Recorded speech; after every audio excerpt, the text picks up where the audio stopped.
Recently, my cousin and cousin-in-law have been thinking about relocating to our state because of recent job opportunities, and we've hosted them in the past when they visited. The first time they stayed with us, before my son was born, my nephew seemed to develop a strong attachment to my wife and always wanted to be near her. He drew a picture of a heart and picked some flowers from our yard and gave them to her before they left, saying he loved her. My wife thought this was sweet and gently handled his crush by telling him she would always love him as his aunt. But she was sure he would find another girl to fill his heart soon.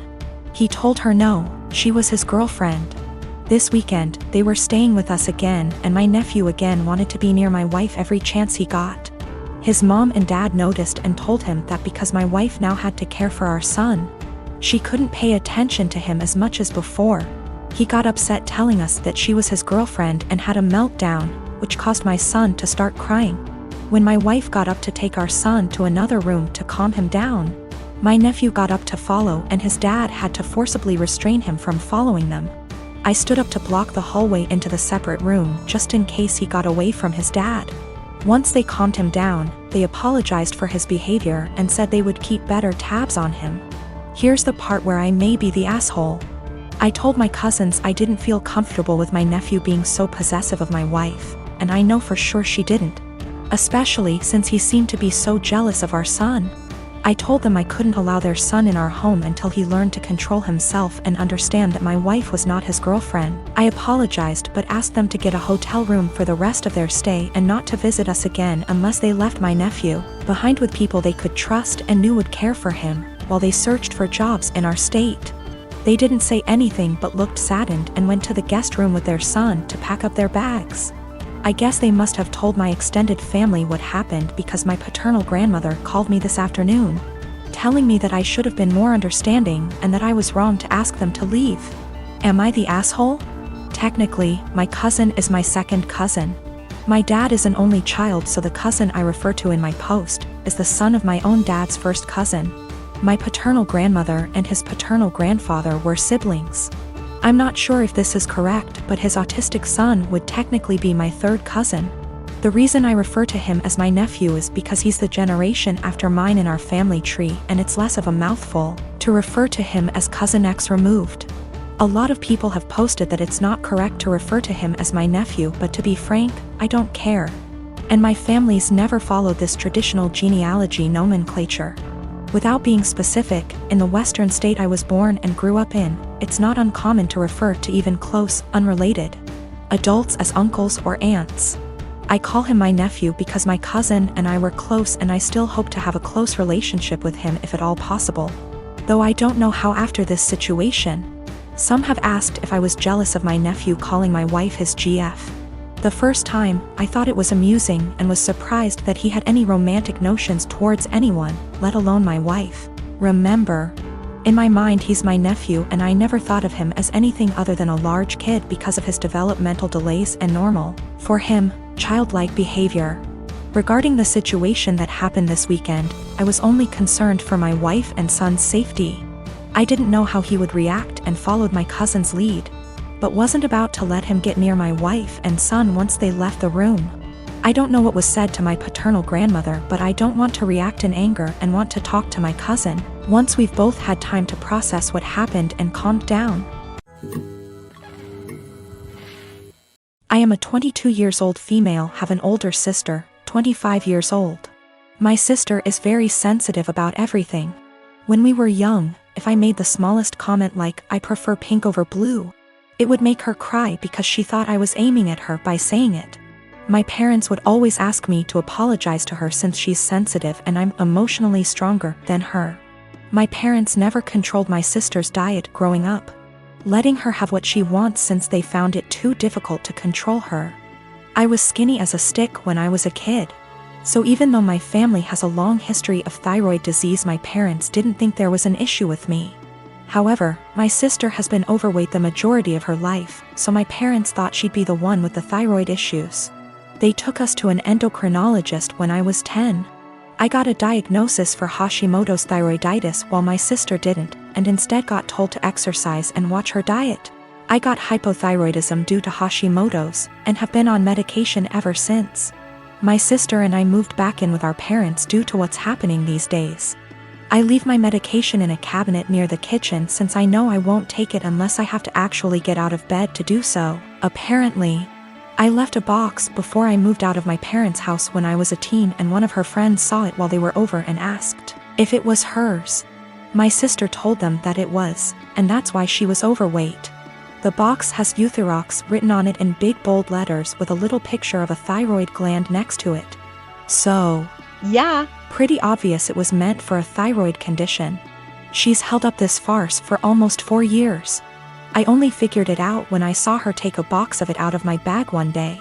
I confront her on it, and she starts crying and telling me that she just didn't want anyone to mean to her because she's fat. She also says that it's not fair that the one with the normal weight gets the thyroid disease. I tell her to knock it off, and that she can't lie to get sympathy from people. My parents talk to me later, and they say that I was too harsh calling her a liar and she probably needs a therapist or something, and the classic, I should apologize since I'm more mature. They even tell me that they were hoping that she was the one with the thyroid issues as a child, so that they could justify her weight gain. I ask them, so you wanted your daughter to be sick instead of admitting that it's your fault because you bought her McDonald's whenever she wanted it, and never made her exercise? Now they're mad at me too. My brother lost his job along with all his savings several months ago, and soon after he asked me if it would be okay if he and his wife stayed with me until they could afford their own place again. I hesitated at first, considering I only have a 1-bedroom apartment, but according to them they had no other options, so of course I invited them over and bought a blow-up mattress for the living room. For the first month things were manageable, although admittedly cramped. Then my brother told me that sleeping on the mattress was giving him back pains. So he asked if he could buy a small double bed for the living room. The living room is by far the biggest room I have, so I told him that would be fine as long as there was still room for my couch, TV, bookshelves. The living room is also connected to my kitchen in an open plan style. So I reminded my brother to leave walking space around the bed. It's now been 2 months and things have gotten a lot worse. When they first moved in, I would still use the living room every day to unwind on the couch after work. Now whenever I go in, there's a strange vibe like I'm intruding. My brother and his wife are often sitting in bed together when I go in. I always knock and stare at me pointedly until I leave. Sometimes when I sit down they will directly ask me for some alone time and say they would like the room to themselves. This came to a head yesterday when my sister-in-law messaged me with a timetable she'd made of when it would be a good time for me to use the living room. The timetable basically says that they will allow me into the room for an hour each evening, plus 20 minutes around meal times. I basically shut her down instantly and told her there was no way I'd be following the timetable since in the end it's my apartment. She sent me back a huge message with a dozen paragraphs about how my constant presence was ruining her marriage with my brother and they feel like they have no privacy. I tried to talk this over with my brother that night, but when I got home neither my brother //SIL were talking to me. So he's clearly just as pissed.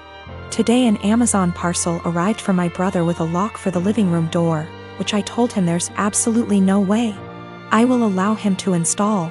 My brother says I'm creepy for wanting constant access to where they sleep and he's insisting on installing the lock anyway.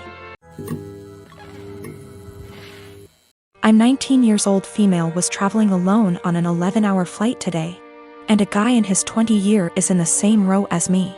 I was exhausted because I only got 4 hours of sleep before the flight so I could sleep on the plane, but this guy, we'll call him C, keeps trying to make conversation.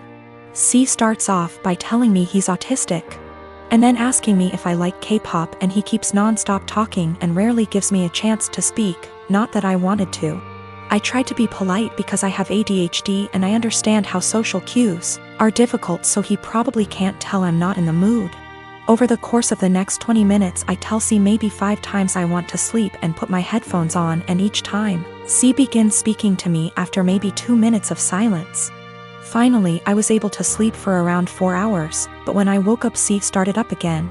I'm still really tired, and I had some personal issues the day before my flight, so I'm also socially exhausted. But I let him talk for a bit before I start watching a show on my phone. I tell him maybe 5 separate times that I'm trying to watch a show. and that I'm not interested in talking to him right now, but maybe later. C still keeps trying to talk to me, and when I snap a bit and tell him I'm getting a bit annoyed, he goes into a full-on self-hating, "I'm so sorry, I'm horrible, God, I'm just gonna shut up now," rant. And I feel bad because I should have been nicer to him, and I can understand emotions being too strong and spiraling. I tell C that it's okay, and I just want some time to myself as I'm not the chattiest person, but maybe later we can talk. I put my headphones on and watched my show, but C kept trying to speak to me, but this time I ignored him. Which was honestly a shitty move from me, but I just didn't have the energy at this point to interact with him. This was the wrong move, as he moved to get out of the row and stood in the aisle and began yelling at me. I didn't catch everything he said, but it was along the lines of, "Why can't women believe not all men are bad? Some men are on your side. I'm a nice guy, why are you ignoring me?" He storms off to the bathroom, and I take that chance to ask a flight attendant if I can change my seat because he really freaked me out, and I didn't want to have a panic attack on a plane. The flight attendants were amazing and got my stuff and moved me far away from him.